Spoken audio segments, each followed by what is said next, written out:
Anoche la doctora Olga Sánchez Cordero y yo tocamos el punto, que no es debate, pero que para mí es diferente, el proyecto político de gobierno. Gracias, Olga, por seguir aquí. Gracias a ti. Que es distinto un proyecto político de gobierno a un proyecto de nación, que según yo, eso está en la Constitución. Bueno, la Constitución, por supuesto, es la norma suprema. La Constitución es el pacto federal. La Constitución es también una serie de principios, de reglas, de valores que se contienen. Es por mucho la estructura del Estado, es la normativa que rige la división de poderes. Constituyentes de lo que se denomina el Estado. El Estado. Que es un código de leyes, la Constitución y las leyes que derivan, un territorio y una población. Y obviamente de eso surge el gobierno, pueblo, territorio, gobierno. Pero mira, hay una cosa que me parece muy importante decirlo en tu programa. Efectivamente es el pacto político, social, la Constitución, como es la norma suprema, como es precisamente el pacto federal, como es lo que contiene la estructura del Estado, también obviamente la que consagra los derechos humanos en su parte dogmática. Y modificable siempre. Y es modificable. Es más, digamos, difícil modificar la Constitución en virtud de que se necesitan y se requieren mayorías parlamentarias calificadas. O sea, más de 2/3 o 2/3 al menos del Congreso. Al menos del Congreso. Y 17 congresos. Y 17 congresos estatales que lo aprueben. Entonces es mayor complicación, mayor procedimiento legislativo, el constituyente permanente o el poder revisor de la Constitución que una ley secundaria. Ahora, tú tienes, como se votó en el 2018, un proyecto político, social y económico. En las urnas, no en el Congreso. En las urnas. Entonces, al haber votado un proyecto político distinto al anterior, porque fue un proyecto político, económico y social totalmente distinto, entonces, ¿qué le da sustento a un proyecto así, de esa naturaleza? Bueno, que la normativa constitucional y la normativa legal vayan de conformidad con ese proyecto o de acuerdo a ese proyecto. Por eso se constituyen las mayorías. Y por eso también las mayorías forman parte de ese proyecto político. Y entonces los responsables de que tengan o que se tenga las normativas, las leyes que sustenten un nuevo proyecto político, social y económico, son responsables las mayorías o la integración de esas mayorías dentro del Congreso. Te entiendo perfectamente, creo, Olga. Y de ahí el afán expresado por el presidente López Obrador de que el año próximo su movimiento en el que estás tú también, consiga la mayoría constitucional en el Congreso precisamente para modificar las leyes de una manera, supongo, más adecuada que a la manera como de manera atropellada o desasiada, presurosa, irresponsable, digo yo, se aprobaron las leyes del Plan B que la Suprema Corte, donde estuviste 21 años, pues anuló. Pues sí, y anuló porque ya había precedentes y porque así es el sistema de pesos y contrapesos. Pero si me permites, Olga Sánchez Cordero, para mí qué gusto volver a hablar contigo.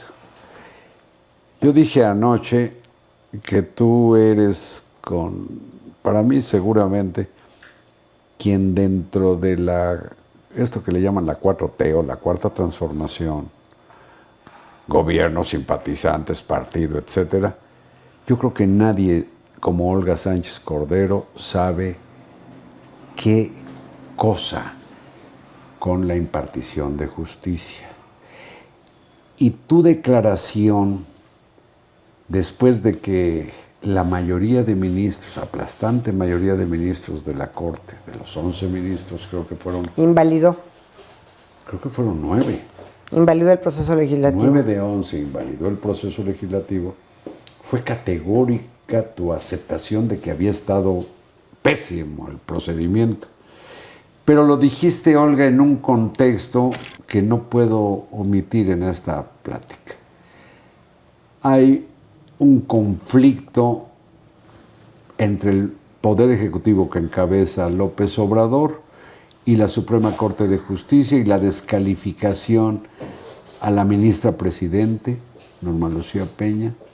Está un plantón de tus correligionarios de Morena fuera de la Corte, hostigando, mentando madres. ¿Qué valor veo yo en tu declaración cuando dices, bueno, pues sí, tuvo razón la Suprema Corte contra la que está desde el presidente hasta no sé cuántas personas que yo creo que no tienen la menor idea de lo que es el derecho? Mira, es que es muy importante un sistema de pesos y contrapesos por una parte, y por otra parte la colaboración entre poderes, la coordinación entre poderes y el diálogo entre poderes. Yo creo que una reforma al Poder Judicial tiene que necesariamente estar presente el Poder Judicial en esta reforma.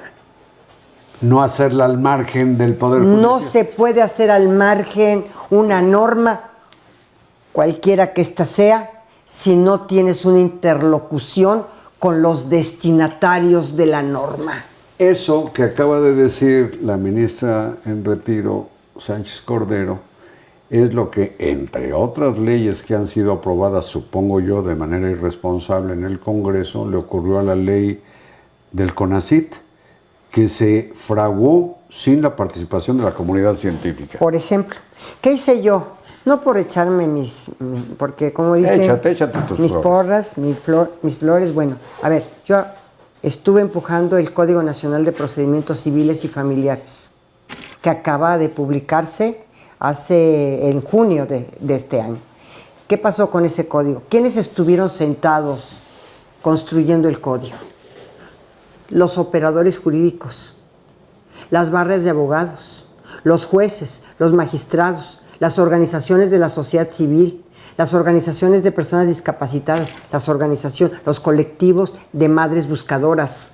Estuvieron la Asociación Nacional de Bancos, estuvo la Profeco para las acciones colectivas, estuvo obviamente todos los interesados en las acciones, digamos, hipotecarias, de los juicios hipotecarios. Pues es así como debe procurarse. Se construyó con la participación simultánea de la Cámara de Diputados. Y una vez que se tuvo el producto legislativo ya, ¿qué se hizo?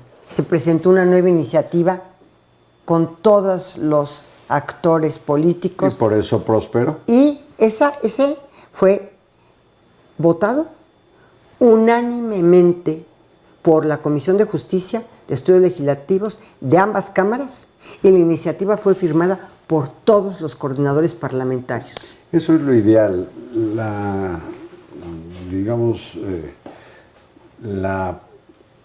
el intercambio de ideas, la escucha de propuestas. Sobre todo escucharnos. Sí. Escucharnos. A veces es más importante aprender a escuchar que hablar, ¿eh? O frecuentemente. Frecuentemente. Hay que escuchar al otro.